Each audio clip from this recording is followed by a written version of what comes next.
आपण baby conceive होण्यासाठी treatment घेत असतो आणि डॉक्टर आपल्याला सिमेनची टेस्ट करायला सांगतात.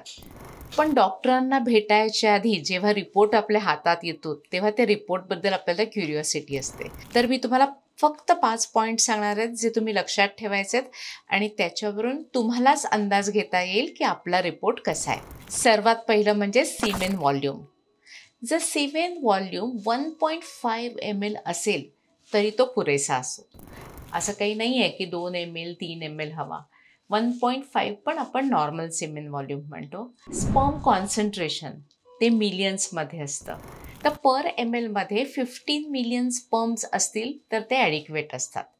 15पेक्षा कमी असेल तर आपण त्याला ऑलिगोस्पर्मिया म्हणतो. 15पेक्षा जास्त असेल तर तो नॉर्मल काउंट असतो. मोटिलिटी म्हणजे स्पर्मची हालचाल.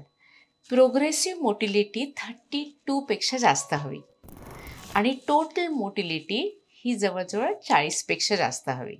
पण प्रोग्रेसिव्ह आपल्याला महत्त्वाची असते कारण ते फास्ट मुव्हिंग स्पर्म्स असतात की ज्यामुळे नॅचरल कन्सेप्शन राहतं. आणि आपल्या सीमेन रिपोर्टमध्ये एक मॉर्फॉलॉजी नावाचा रिपोर्ट असतो, म्हणजे स्पर्मची रचना.